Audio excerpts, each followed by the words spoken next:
Right, a very warm welcome to everyone. Thanks for joining us. We are HART Fertility. We're based at the world-renowned Christian Barnard Memorial Hospital on Cape Town's foreshore. Today, we're highlighting the importance of reproductive health by chatting to an expert in the field. So on this episode of Fertility Diaries, we'll be speaking to Dr. Olarogun of HART Fertility Clinic. Dr. Olarogun is well known in Cape Town for his years of work and commitment to reproductive medicine in both the private and public health sectors. Dr. Olarogun, thanks for joining us. Absolute pleasure. Good to be here. Can you tell us a little bit more about yourself? So like you mentioned, I do a bit of work in the public and private sector. I qualified as a gynecologist at the University of Cape Town, and I have been working in various hospitals since then, subspecialized in infertility and reproductive medicine, and spent a few years working at Key, doing public work and offering infertility services to public patients. And then gone private in the last, fully private in the last 15 years or so, but still involved with Key in terms of teaching and in that environment for the upcoming specialists and subspecialists. But I do most of my IVF, if not all my IVF, in Cape Town at HART Clinic, like you mentioned, and I do operate in a number of hospitals as well. So my surgical practice extends to a few hospitals, but the IVF part of the practice happens at HART Clinic. So that's pretty much what I do. Thank you. So Dr. Olarogun, how does age affect fertility?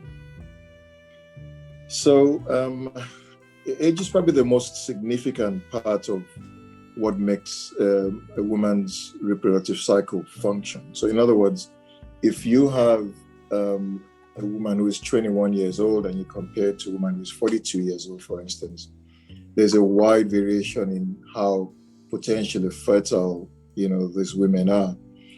And that just got to do with the fact that the number and the quality of eggs in the ovaries diminish with time.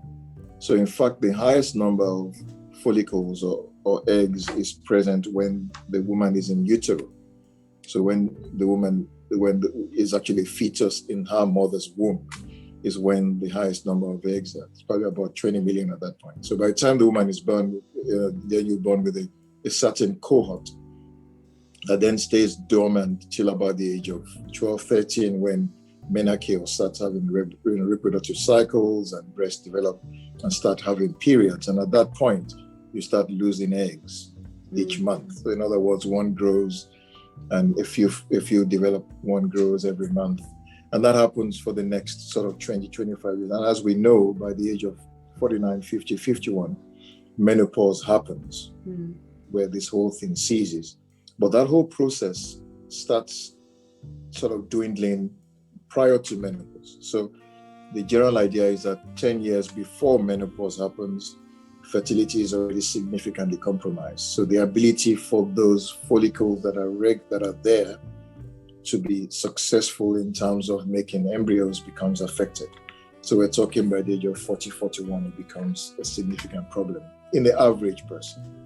Okay. In some women, however, you do find that actually starts before. So in other words, some women do have premature failure of their ovaries much earlier, like at the age of 35, sometimes even earlier, sometimes chromosomally related, sometimes just genetic. So if your mom and grandmother got to the menopause, say at the age of 45, you might find your fertility starts diminishing from 35 already. So it depends on individuals, but roughly speaking, from about the age of sort of 36, 37, we start worrying about how much of an ovarian function is left for a woman. So it's got to do with egg numbers, and it's got to do with egg quality as well. Okay. So if we grow increasingly concerned with ovarian function from the age of 36, what then is the optimal age a woman should attempt to fall pregnant? So, it's a tricky question in the sense that we all know how we all want all the cards to fall into place before we get pregnant. In other words, a decent job, a decent car, partners, all that. You want all that going by the time you bring your child into the world. So there's pressure from that side as well. Physiologically, however, you probably, and this is not just talking about when fertility is right, but also when the chances of an abnormal pregnancy is less, will probably be between the ages of 27 and 29. So about 28 will be the time to actually have a child optimally. And that's got to do with when fertility is good, as well as when the chances of a normal pregnancy and a relatively uneventful pregnancy is high. So that will be about the average age. But like I said, this is obviously difficult because a lot of women want to pursue their careers first, get things done first before they start having kids. So that often gets pushed into the 30s, which is completely fine often. And I would say, so up until the age of about 35, 36, you're probably still okay. Beyond that, then we do tend to start getting concerned about what ovarian function is left. For the women. And when should I consider freezing my eggs? So the normal sort of thing is the earlier the better, but maybe not too early, because if you look at the studies that have looked at women freezing their eggs, if you freeze before the age of 28, 29, you find that a lot of those women don't end up coming back to use those eggs, because then, relationships happen and they get into a steady relationship and they have kids, and then things sort of progress from there, and they don't actually need that. Above the age of about 35, 36, like I've mentioned, it becomes a bit tricky because ovarian reserve is already compromised. So the average age or the optimum age for egg freezing is probably between the ages of 29 and 34, 35 is when you want to go ahead and have your eggs frozen if fertility is still in the future and at that particular point in time. Having said that, you can freeze earlier, like I've mentioned, it's just that the chances of you using it might be less. You can also freeze later. So we have women who have their eggs frozen like 30, 39. Again, you can freeze what you've got, and often there might be enough, to give you children later. Even up to the age of 41, 42, you can freeze, but you do know that the quality and the numbers you're going to get are going to be less, at that age group. All right. And how does lifestyle affect fertility? It's a big one. So, lifestyle plays a significant role. So we got to try and break it down. I don't know if in the list of questions there, you probably have, things like obesity and all that, which we need to talk about. But, generally speaking, the quality of life that the kind of life that one leads affects one's ability to reproduce. So things like smoking, ingestion of noxious or, recreational substances, excessive use of alcohol, obesity, all significantly affect the chances of a woman getting pregnant. And in some cases, those lifestyle factors also affect the male in terms of the quality of the sperms that they produce, which ultimately affects, what fertility then becomes for that couple. So it's important to bear that in mind, as one sort of goes through, day-to-day activities. Lack of exercise, increased BMI, which we'll talk a bit more about, all affect what happens in terms of getting pregnant. Okay. So you mentioned BMI. I've heard that it's important when trying to conceive.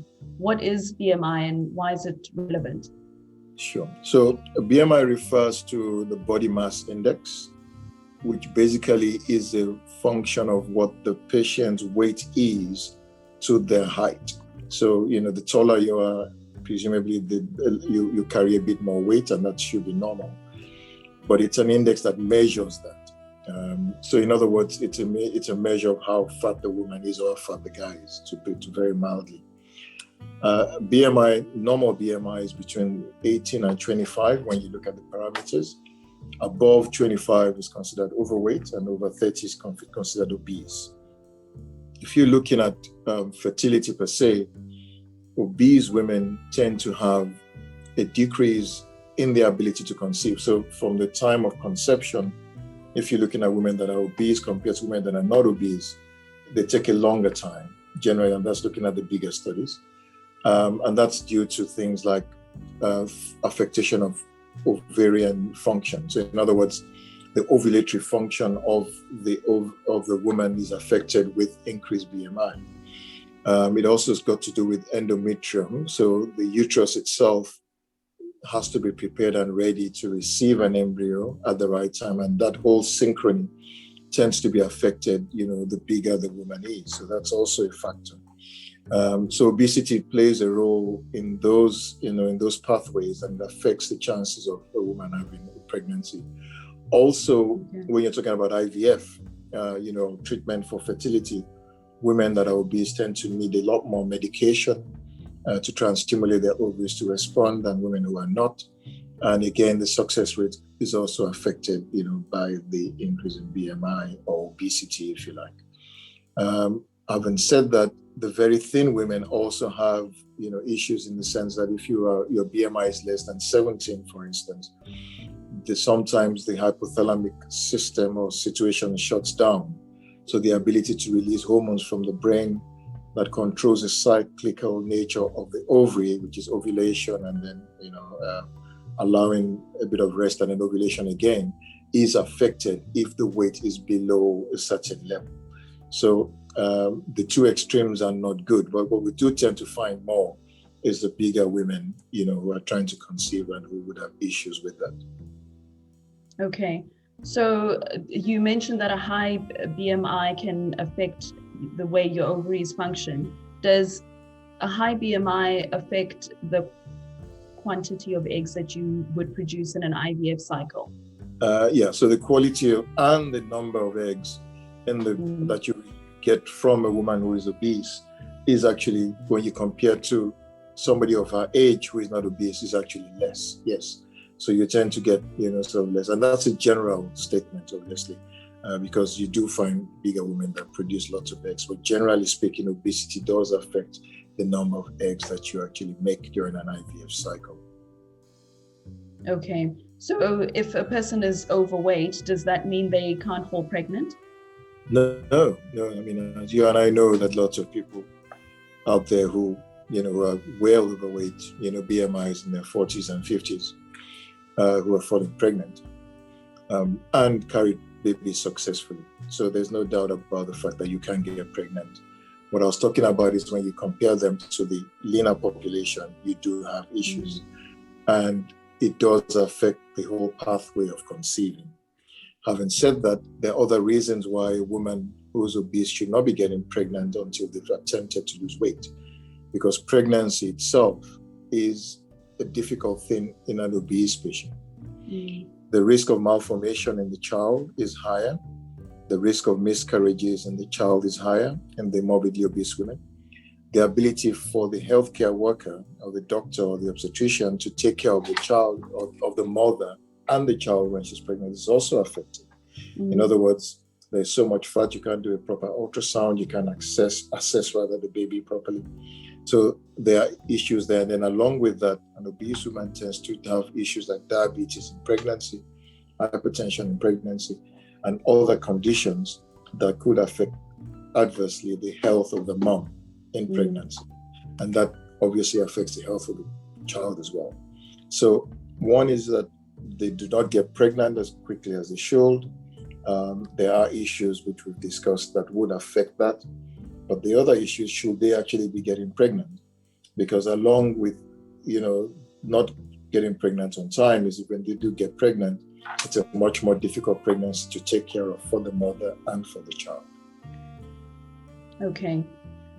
So why is egg health so important? It is. I mean, egg health, you said, right? Egg health. Yeah. So, I mean, from what we've spoken about, it's all about taking care of them. It's so easy because they're hidden and you don't see them. They're all in the ovaries. Nobody sees the ovaries.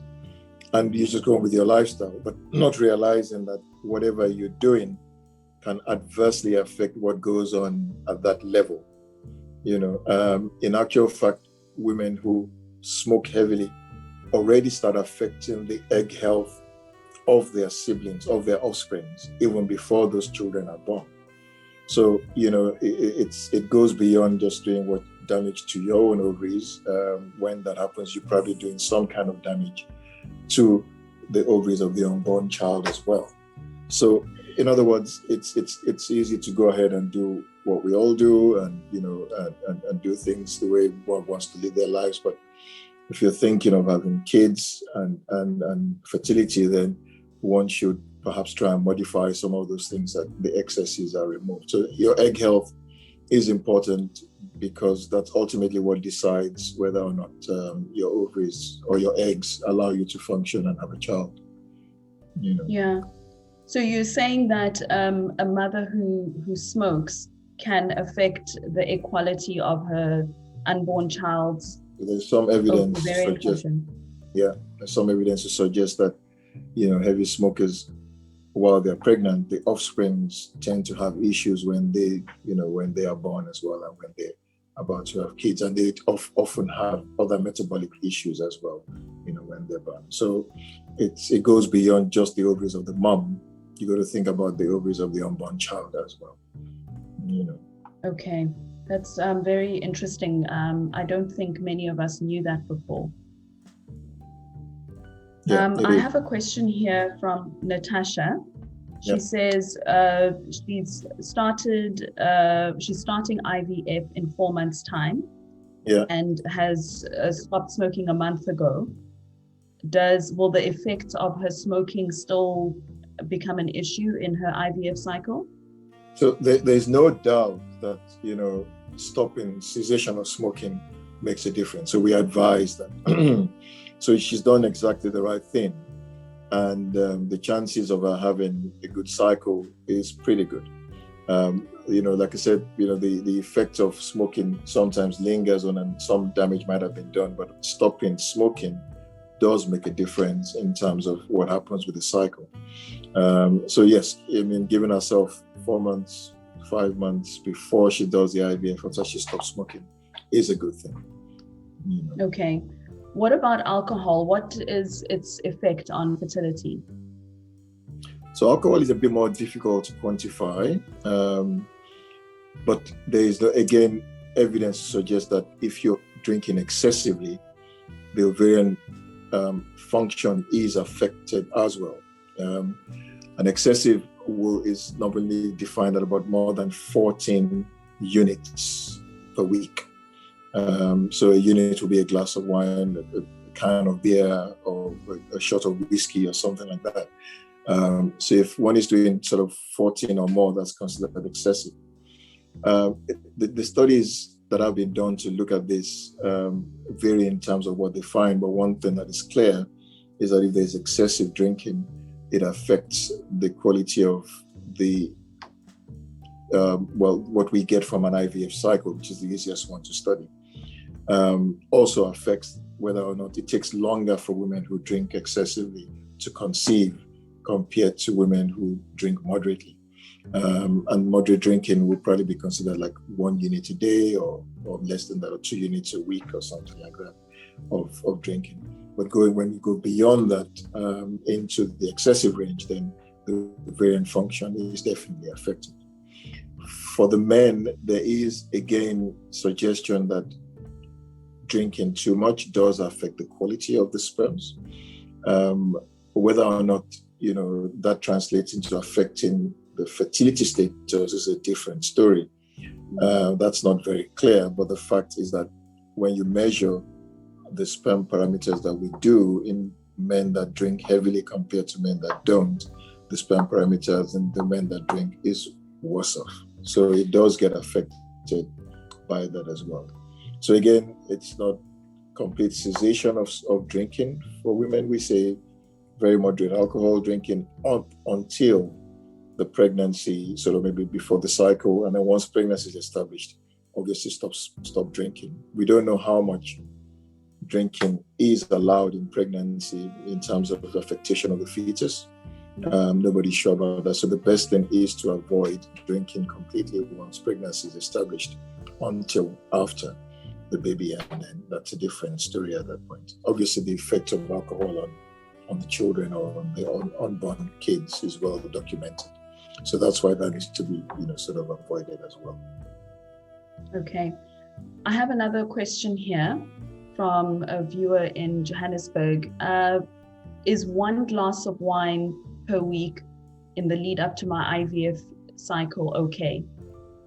I suppose that is. I mean, if you look at this, the studies and the figures, 1 glass of wine a week is probably okay prior to the IVF cycle. But once the IVF cycle has started and the pregnancy established, then one should try and avoid completely. Okay. Alcohol.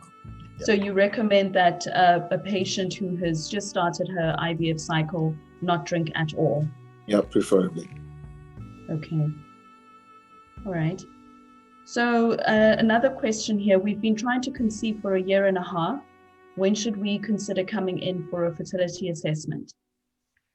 Now, so we always say, we only start worrying or investigating after 12 months of regular unprotected intercourse. If, for instance, the couple stay away from each other. So in other words, one lives in Joburg and the other guy lives in Eastern Cape or Gauteng, or Cape Town, and you only see each other once every 3 months. It's a different story.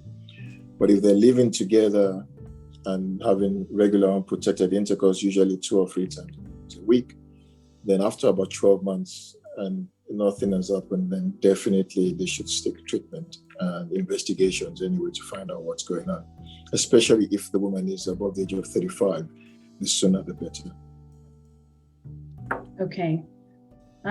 We have another question here from Layla. She says, I'm 38 years old with no children. We've not used conception for 8 years, but I've had regular periods and can feel when I ovulate. Should I be concerned that I may not be fertile? Yes, I think so, because if you haven't used contraception for 8 years and things haven't happened in that time, then investigations need to be done. Now, remember that it doesn't have to be the female only. So she might be ovulating, which is good, but we don't know if her tubes are functional. So, if the tubes are blocked, she's not going to conceive.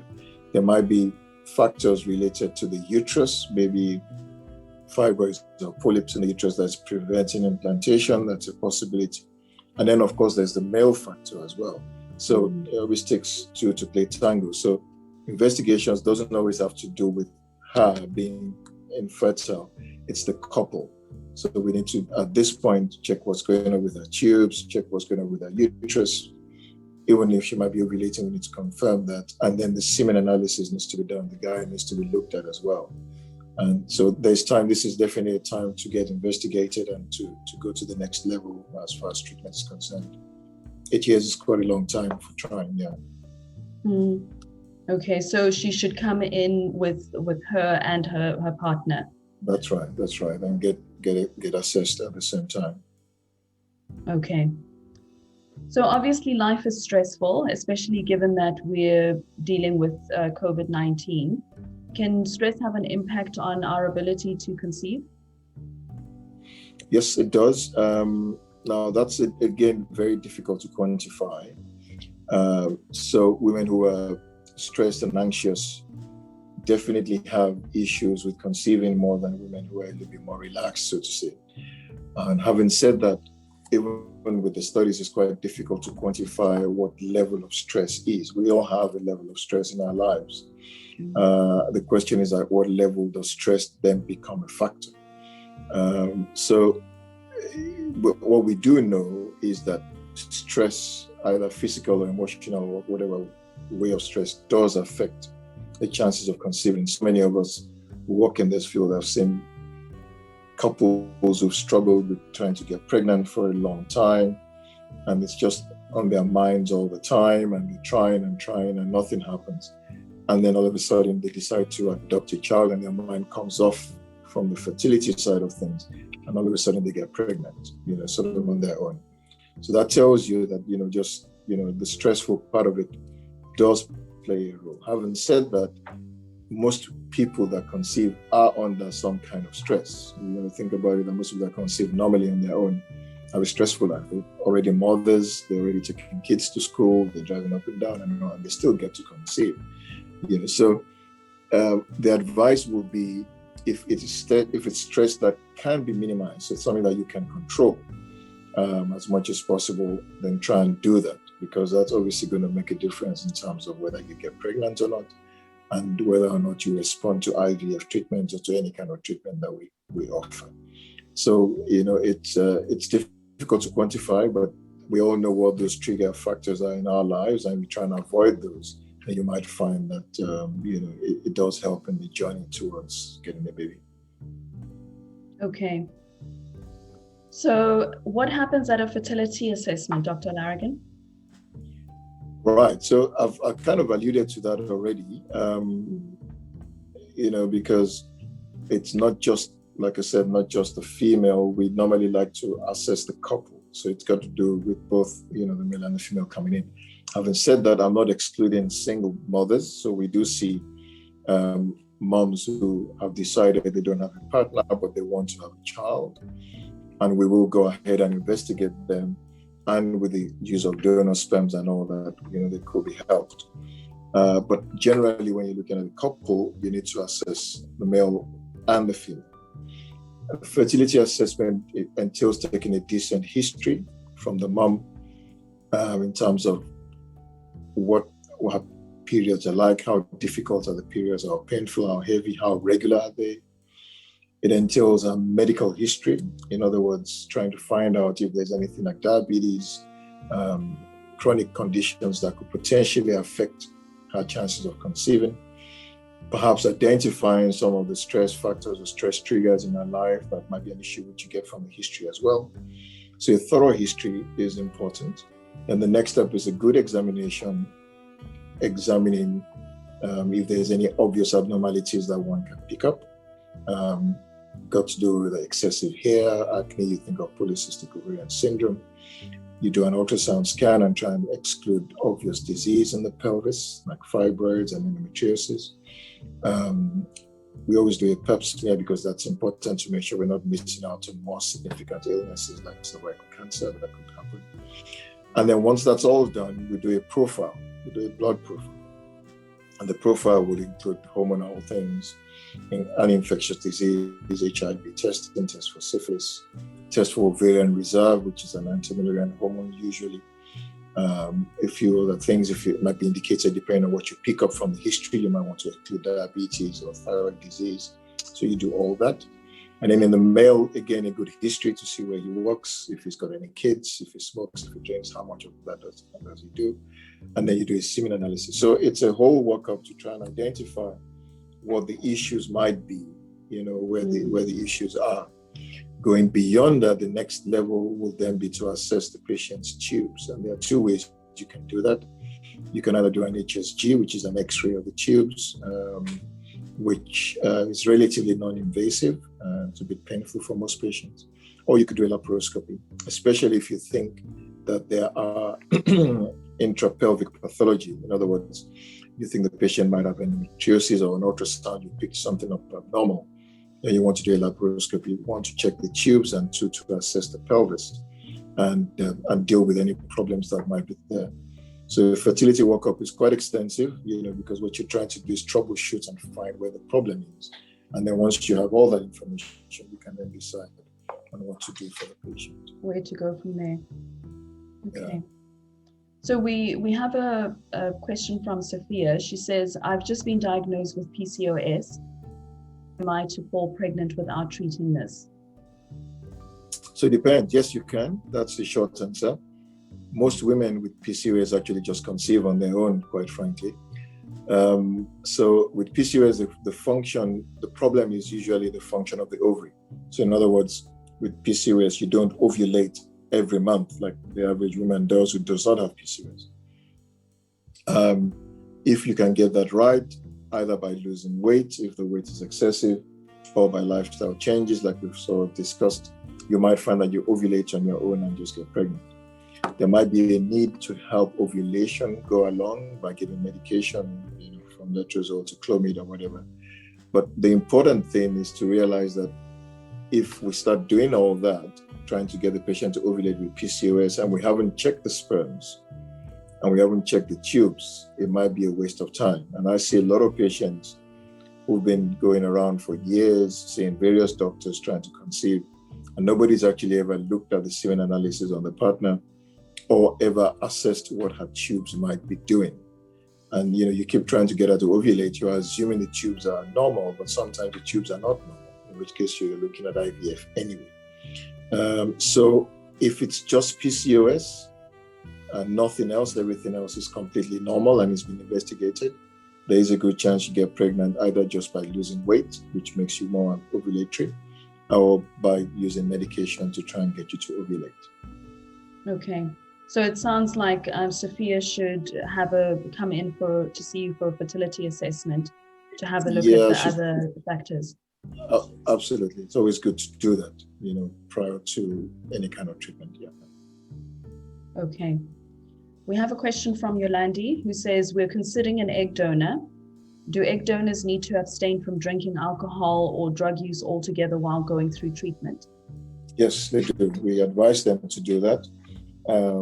So the donors, obviously it's difficult to control the donors' lives prior to the time they are about to donate. We try as much as possible to ask them to live a fairly moderate life, but around the time that the eggs have been retrieved or they have been stimulated, it's advisable that they stay off alcohol as well as smoking or use of many noxious substances. Okay. We have a question from Janice. We covered some of the information she's asking for, but she says, what lifestyle advice would you give to someone like me, an intended parent who is looking at going through artificial reproductive treatment? So it's exactly that. So we've spoken about weight control.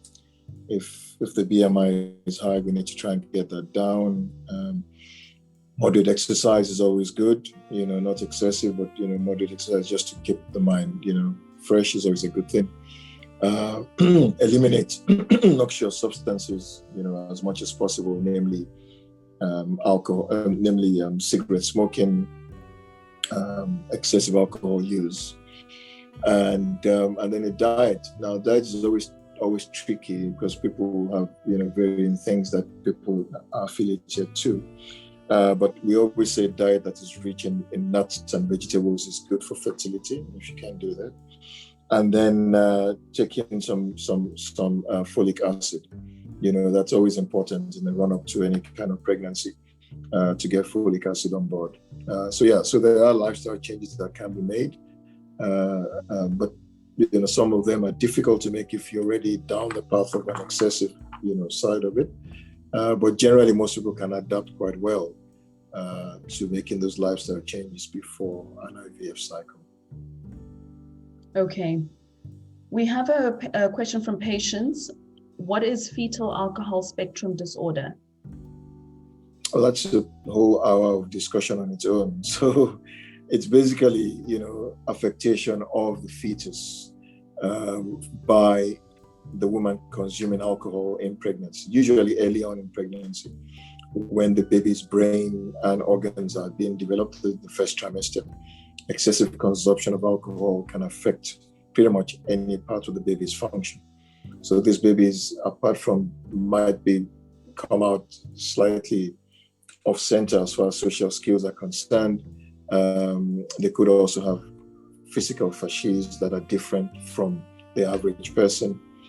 So there could be physical affectation, mental affectation, and even social skills going forward are affected. So it's a big issue and it's a big topic on its own. So that's what fetal alcohol syndrome is, and one should try and avoid it. And it's preventable, it's avoidable. It's just that often these women are addicted to alcohol and they can't actually stop themselves from drinking while they're pregnant. But I suppose for the average woman, you can actually do that, abstain from drinking at least for those few months while you're pregnant. That makes sense. Vuyo's asked, I'm thinking of freezing my eggs, but I'm 40 years old. Is it worth it, or am I just wasting my time? I think I mentioned earlier, yes, it is. I mean, probably the thing to do is to go and have your ovarian reserve checked. In other words, go and check for ovarian function. You have to see a fertility specialist to have that done, or even a GP. Have an ultrasound scan done, have an AMH level that will enable you to make a decision. If the AMH is already very low, and the ovarian reserve is already severely affected, then the chances that we probably will not be able to save much from the ovaries in terms of follicles or the eggs going forward. But if you don't get assessed, you don't know. At 40, you might still be able to, get enough eggs for freezing, and that could be used later. Put it this way, it's going to be better at 40 than it's going to be at 42. So the chances are go at 40 if you can, because at 42, 43, it's a different story. Okay. So we have, I know you've got patients to see, Dr. Olarogun, so I'll take one more question from Brenda, who says, I've had cancer treatment. What are my chances of falling pregnant naturally? So it depends on what kind of treatment she had and how gonadotoxic or how toxic that treatment was to her ovaries.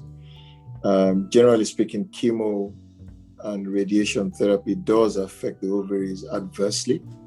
And ideally, it brings us to another point where prior to treatment, one should look at ways of actually freezing eggs or embryos or freezing part of the ovarian reserve prior to treatment, just to try and avoid this. But to answer her question, the point is some women do spontaneously recover some kind of ovarian function after they've had chemo and radiation therapy. It's difficult for me to put a figure on that, but it's not a very high figure of women that would eventually recover if it's the kind of treatment that does affect the ovaries. So if the ovaries are affected already and she's not having periods at this particular point in time, then the chances are that, it's unlikely to recover. But like I say, a small percentage of women do have recovery of the ovarian reserve afterwards. But most women, once the ovarian reserve is knocked by the chemo or the radiation, that ovarian reserve doesn't come back, and or the ovarian function doesn't come back. And what you're then looking at is perhaps egg donation cycles, in that kind of regard. Okay.